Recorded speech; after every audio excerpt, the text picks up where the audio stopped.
alhamdulillahi rabbil alamin ko yiɗi fof d' abord ko baro keɓe point focal ɗo SONAGED PROMOGED ɗo Madina Gounass e sowona weltare ko weltare mawde par ce que dañde ɗum ɗo joni e saaha Dakar machallah ko yettere Allah eɓe ngala hitan fof kono hitan fof kadi eɓe ɓeyda matériel ji ɗi no ɓeydo yimɓeɓe no ɓeydo koɓe ƴeftata ko kadi no ɓeydo personnel mabɓe kadi woɓe gaddata no ɓeydo te so Allah jaaɓi inchallahu koto yeeso hayɓe ɗum ɗo e barke ceerno men koto yeeso hayɓe bawɗo hen foof tan no tinno jagga ha tiiɗa anda ko adda ko kañum addana ko watta ko kañum waɗata ko kañum waɗata ko kañum addana jaggen ha tiiɗa ko ɓe mbi ko ceerno wi no dañi en ɓami ko no en ɓam en dañi ɗum ɗo machallah ko yettere Allah ɓe gaddi hande kala sorte matériel ɓe gaddi ɗum ɗo te koko ɓeydoto kadi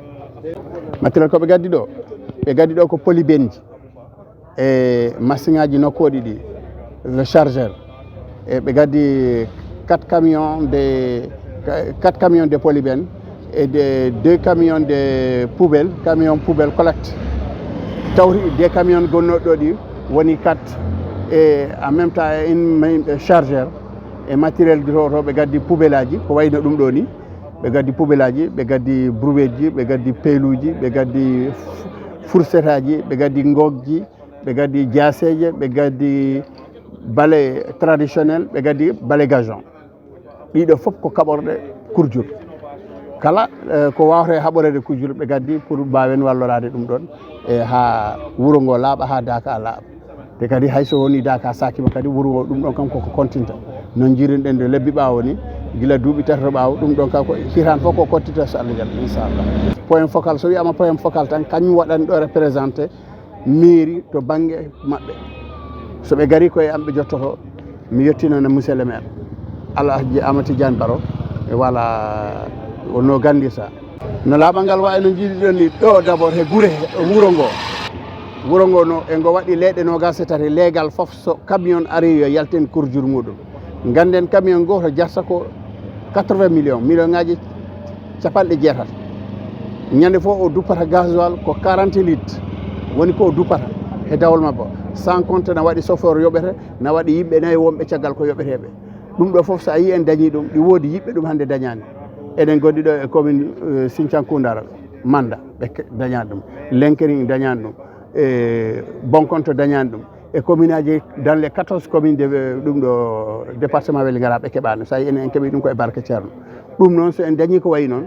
ko kaɓagol kurjur ha ummo walla e jinneji ummo e galleji meɗen walla ummo e laabi meɗen ganden ɗum ɗo ko enen gaddana ɗum donc noon jagguiren ɗum no poɗɗen ɗum jagguirde hol noon no jagguirten ɗum ko mbaɗen kurjur meɗen so oto o ari totten kurjur o yaltina ɗon par ce que so a wi kurjur tan a wi ɓowɗi so a wi ɓowɗi tan a wi pawle so a wi pawle tan a wi caɗele so woni moyen ala donc noon haɓade kurjur ko haɓade cellal no worra ɗum mbimi population o yoɓe tinno boni feewi yo fittu galle mum ha laaɓa waɗa e sac so auto o ari walla so auto ji gari totte nawa berloyo warahmatullah mbiyetemi ko Mouhamed Baba Thiam koye comité d' organisation Dakar Medina Gounass gonmi mbeɗa haala inde fondation dental Dakar Medina Gounass e inde ceerno Ahmadou Bayel e yettude SONAGED nde wonno guila ɓe puɗɗi arde Dakar eɗen jii ɓeydare to banggue laaɓal e Dakar Medina Gounass neɗɗo kala ko jiɗɗa wadde a wawa waɗande hoorema fof a yi darantoɗoma pour ena waɗa ena walluma no mbaɗirɗa fof mbawɗa tan ko yettudemo en jii sukaɓe kadi ƴetteteɓe ena gara golla ɓe jarani hen caggal kala suka madinajo ƴettaɗo ɗo ena golla jeyataɓe ko e nangue he subaka ha kikkiɗe ala foftagol saabu miɗo ɗamini hay soɓe joɓanoka koɓe daratonoɓe tan eɓe golla saka noon SONAGED daro yiiɗa walludema e laaɓal wuuro ma annene mbawɗa hen tan ko darade eɗen kertina noon yettugol sukaɓe ɓe kadi Alkasum Baro vraiment ko neɗɗo tinniɗo no fewi kanko alana on heure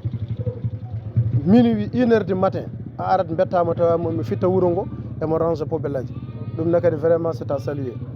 eyyi miɗen jetta on ɗon e adduɓe ɓe guila to immori on to dow ha yetti onon wonɓe ɗo ɓe goto fof ko e tinnare mum e weltare mum e yidde muɗum addi ɗum ɗo eyyi eɗen mbiya yo Allah okku en wadde ni e kala saaha kala hitande ɓeedo saabu min ji guila fuɗɗi kala hitande ene ɓeedo fodde temedere nden aranno tan ko pittirɗe e peeluji ha ɓooyi watti arde tan machine pittowo watti arde machine aji pittoji e camion ngaji hannde ko camion ngaji kewɗi ngari ɗo mi limanidi ni ene wondi e bourwetaji ene wondi e jasiji ene wondi e ratoji ene wondi e pitirɗi ene wondi e dendagal ko neɗɗo ene sohla pour laɓɓinde wuuro muɗum donc neɗɗo jiɗɗo soccade sa heeɓi coccanoma caggal ma ngal a weltoto min beltima min jaari on mbajotomi tan addoɓe ɓe yooɓe gandu ko koye mabɓe ɓe gaddanta saabu neɗɗo kala ko mbaɗanɗa julɗo ko aduna o fof mbaɗanɗa kala ko mbaɗanɗa neɗɗo ko hoorema mbaɗanɗa saka noon sa waɗi nokku mo ganduɗa ko million ngaji yimɓe ndendata hen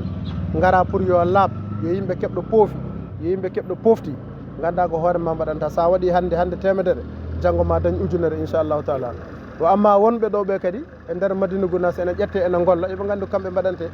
saabu hay so tawi ɓe joɓano ko hay mbuɗo koɓe fonnoɓe darade eɓe mbaɗa